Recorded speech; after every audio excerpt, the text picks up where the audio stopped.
Steel structure के last lecture में हम प्रॉब्लम सॉल्व कर रहे थे पैटर्निंग कनेक्शन में।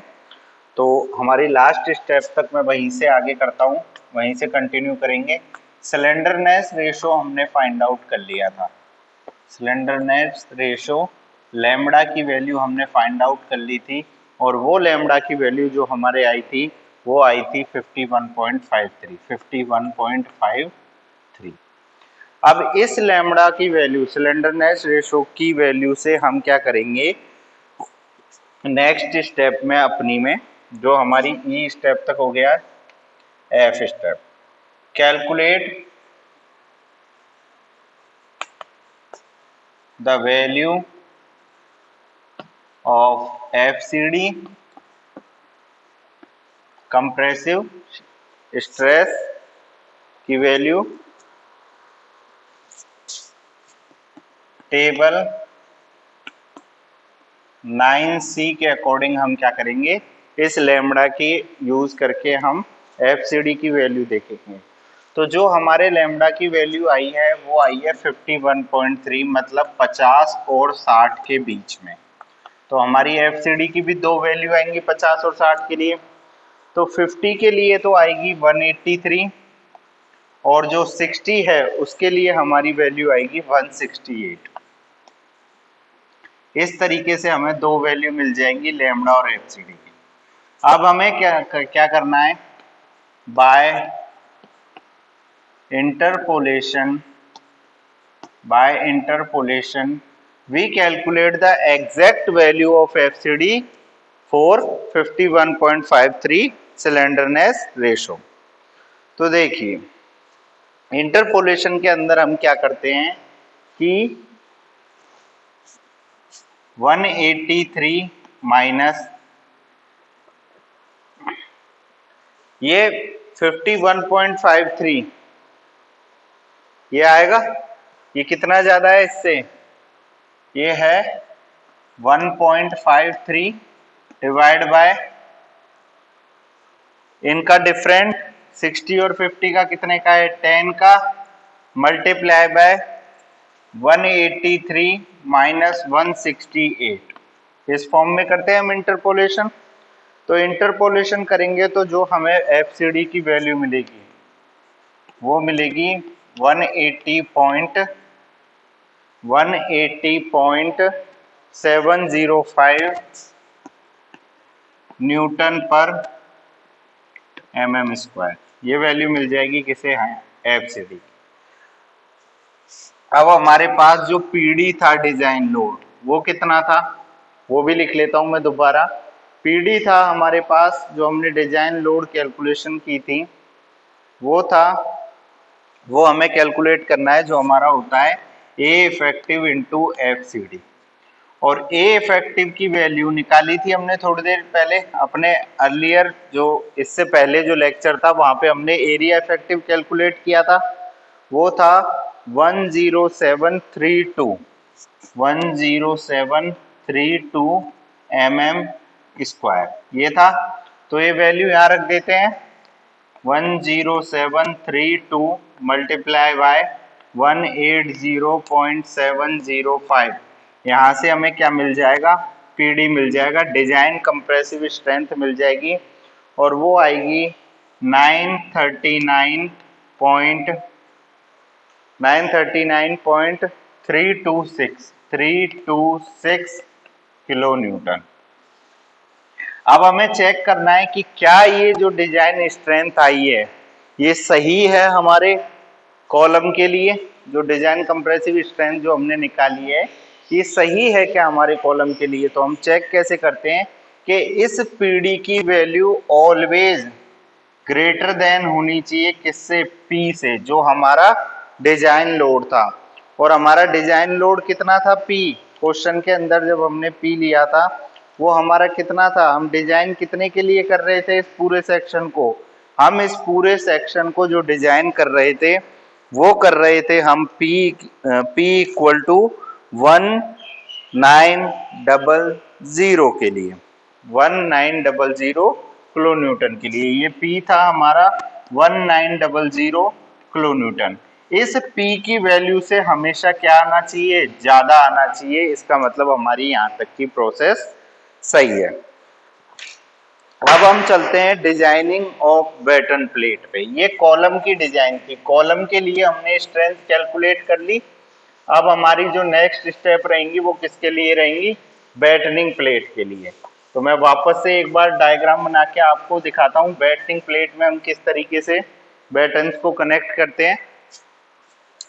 कि ये हमारे दो कॉलम हैं, मैं एंगल सेक्शन बना देता हूं जो हमें क्वेश्चन में दे रखा था। हमें क्वेश्चन में दे रखा था कि बैक टू बैक कनेक्शन है, इस तरीके से कनेक्शन है। ये कनेक्शन का टाइप है बैक टू बैक, और एक बैटन यहां पर जुड़ा हुआ है और एक बैटन यहां पर जुड़ा हुआ है। ये हम टॉप व्यू देख रहे हैं, ठीक है। ये है हमारा क्या, बैटन, और ये है हमारे एंगल। ओके, ठीक है। तो अब चलिए, अब हम चलते हैं प्रोसेस में। Design of batten plate, design of batten plate. Design of batten plate के अंदर जो हमारी सबसे फर्स्ट स्टेप होती है वो वही है जो लेसिंग के अंदर हम करते आए। लेसिंग के अंदर स्पेसिंग बिटवीन चैनल्स, जितने भी हम चैनल यूज कर रहे हैं उन सब के बीच की spacing. So what is the first step, spacing between channels. Channels के बीच की स्पेसिंग निकालनी है। और कौन सी थ्योरम यूज करते हैं, using parallel axis, parallel axis theorem. और वो क्या होती है, वो होती है I X X is equal to I Y Y. Moment of inertia in X direction is equal to moment of inertia in Y direction. चलिए, अब हमें क्या करना है, फॉर्मूला पुट करना है बैक टू बैक कनेक्शन के लिए। जो हम फॉर्मूला पुट करते हैं वो क्या है, वो मैं लिख देता हूं यहां पर, 2 bracket I Y Y plus A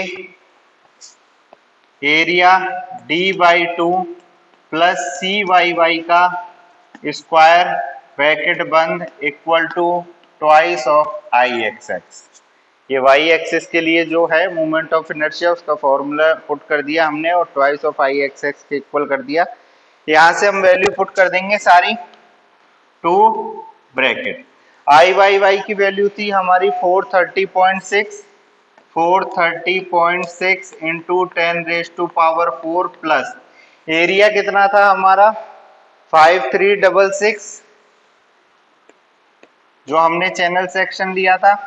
D हमें कैलकुलेट करना है तो D by 2 plus C Y Y की वैल्यू हमारी थी 24.4 का square equal to twice into I X X की वैल्यू क्या थी हमारी 10008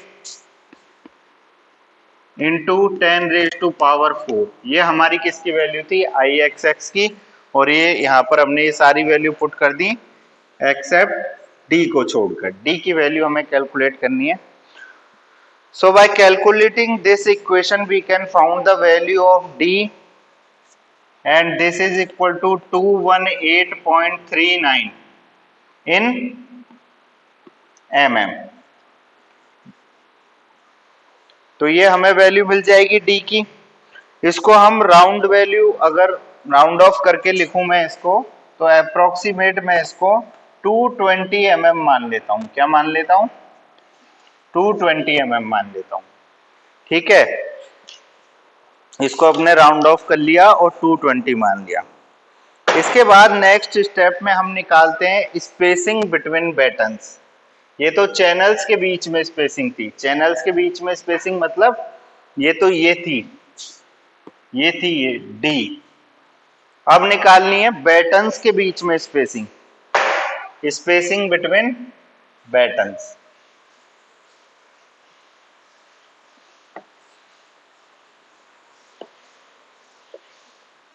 बात करते हैं स्पेसिंग बिटवीन बैटन्स की,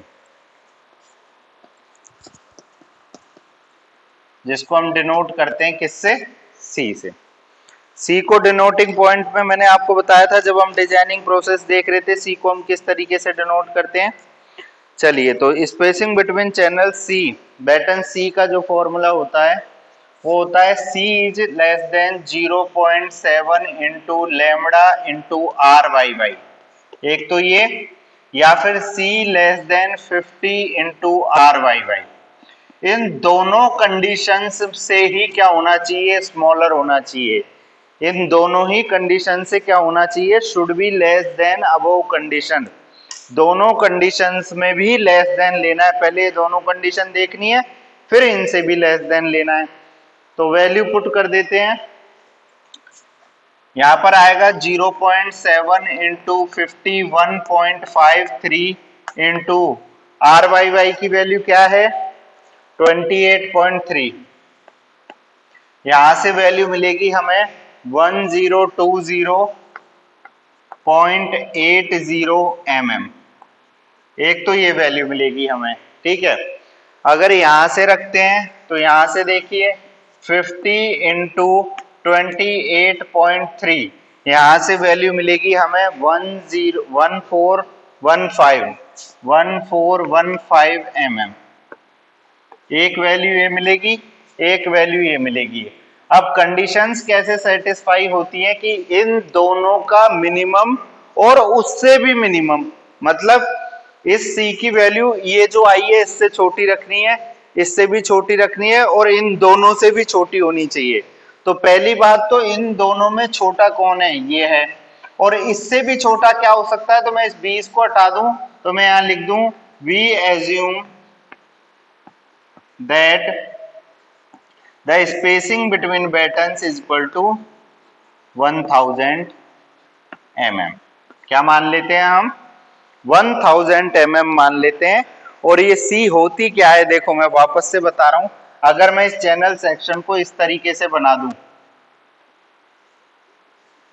और एक बैटन यहां जुड़ा हुआ है, एक बैटन यहां जुड़ा हुआ है, तो यहाँ पर जो बोल्ट लगे हैं उनके सीजी से और नीचे वाले बैटन के बोल्ट के सीजी तक की जो ये वर्टिकल डिस्टेंस है, इसी को हम क्या बोल रहे हैं, सी बोल रहे हैं spacing between battens.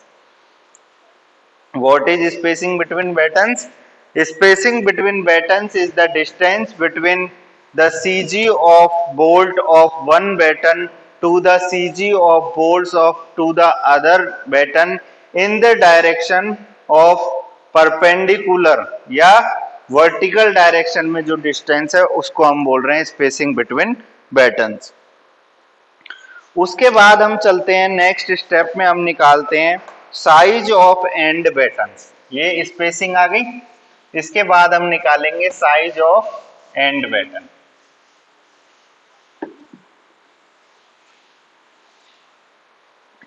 Third step में हम निकालेंगे साइज ऑफ एंड बैटन।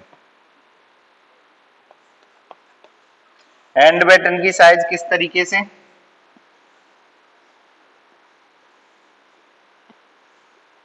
मान के चलिए एक बैटन यहां पर है, एक बैटन यहां पर है और एक बैटन यहां पर है। तो ये जो दो कॉर्नर के बैटन्स हैं ये तो कहलाते हैं एंड बैटन। क्या कहलाते हैं, मैंने आपको पहले बताया था क्या कहलाते हैं, एंड बैटन। और ये जो बीच का है इसको हम कहते हैं इंटरमीडिएट बैटन। क्या कहते हैं, इंटरमीडिएट बैटन, ठीक है। एंड बैटन की साइज की बात कर रहे हैं जिसको हम डिनोट करते हैं DE से। तो सबसे पहले हम निकालेंगे इफेक्टिव डेप्थ, उसके बाद ओवरऑल डेप्थ। तो पहले निकालेंगे हम इफेक्टिव डेप्थ। इफेक्टिव डेप्थ मतलब DE डैश, क्या निकालेंगे, DE डैश। और DE डैश का फॉर्मूला क्या होता है, D प्लस 2 इंटू सी वाई वाई। इसका फॉर्मूला होता है D प्लस 2 इंटू सी वाई वाई। वैल्यू रख दो, D की वैल्यू हमने क्या कैलकुलेट की थी, अभी की थी ना, D की वैल्यू क्या थी 220। प्लस 2 इंटू सी वाई वाई 28.4 नहीं सॉरी 24.4 ये थी 24.4। यहां से डी ई डैश आ जाएगा हमारे पास और कितना आ जाएगा, वो आ जाएगा 268.8 268.8। ये आ गई डी ई डैश की वैल्यू जो हमारी इफेक्टिव डेप्थ है। उसके बाद निकालेंगे हम क्या, ओवरऑल डेप्थ। बिल्कुल एक एक स्टेप वही फॉलो कर रहे हैं हम जो हमने डिजाइन प्रोसेस में फॉलो किया था। इसको हम बोलते हैं डीई।